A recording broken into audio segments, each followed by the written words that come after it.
कल्याण डोंबिवली परिसरात विद्यार्थी सुरक्षेला प्राधान्य देत विशेष विद्यार्थी सुरक्षा व उपयोजना मार्गदर्शन शिबिराचे आयोजन कल्याणच्या के.सी. गांधी शाळेत करण्यात आले. ठाणे पोलीस आयुक्तालय, परिमंडळ 3 कल्याण आणि सहाय्यक पोलीस आयुक्तांतर्गत या शिबिराचे आयोजन करण्यात आले होते.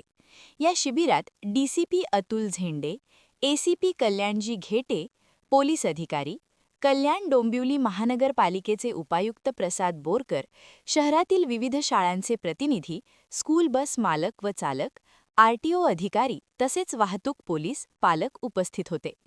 विद्यार्थ्यांचा शाळेकडे आणि शाळेतून घरी सुरक्षित प्रवास व्हावा यासाठी आवश्यक नियम, खबरदारी आणि कायदेशीर तरतुदी याबाबत सविस्तर मार्गदर्शन करण्यात आले. स्कूल बसची तांत्रिक तपासणी, चालकांचे परवाने, वेग मर्यादा, बसमध्ये सीसीटीव्ही, अग्निशामक यंत्रणा, महिला सुरक्षा उपाय अशा विविध मुद्द्यांवर चर्चा झाली. यावेळी डीसीपी अतुल झेंडे यांनी नियमांचे काटेकोर पालन करण्याचे आवाहन करत विद्यार्थ्यांची सुरक्षा ही सर्वांची सामूहिक जबाबदारी आहे असे स्पष्ट केले. नियमभंग केल्यास कडक कारवाई करण्यात येईल असा इशाराही त्यांनी दिला.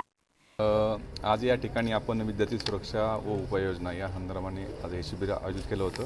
याच्यामध्ये सुरक्षित विद्यार्थी, सुरक्षित शाळा आणि सुरक्षित प्रवास अशा ह्या टॅगलाईनखाली आपण हे आजचं शिबिर आयोजित केलं होतं. याच्यामध्ये आपण पाहत असाल की सर्व कल्याणमधील जेवढे स्कूल आहेत, प्रायमरी असेल, प्री प्रायमरी, हायस्कूल असेल, त्याचे सगळे संस्थाचालक, प्रिन्सिपल्स आणि जे स्कूल व्हॅनचे चालक मालक आहेत ते सगळे उपस्थित होते. त्याचप्रमाणे KDMCचे उपायुक्त बोरकर साहेब, डेप्युटी RTO बारकुल साहेब आणि आमचे सर्व ट्रॅफिक डिपार्टमेंट आणि इतर पोलीस विभागाचे आमचे सगळे सिनियर या ठिकाणी उपस्थित होते.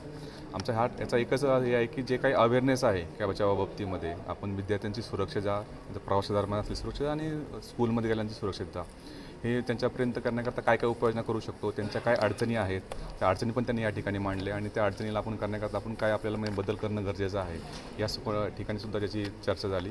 आणि आपण पाहतो की याला अतिशय चांगला असा प्रतिसाद मिळाला आहे. ज्या काही नवीन गाईडलाईन्स काही RTO विभागाने सुद्धा त्यामध्ये जाहीर केलेल्या आहेत. शासनाकडून वेळोवेळी याच्यामध्ये गाईडलाईन्स आलेल्या आहेत, पण त्या लोकांपर्यंत पोहोचवण्याचं काम आजच्या ह्या शिबिरामार्फत केलेलं आहे.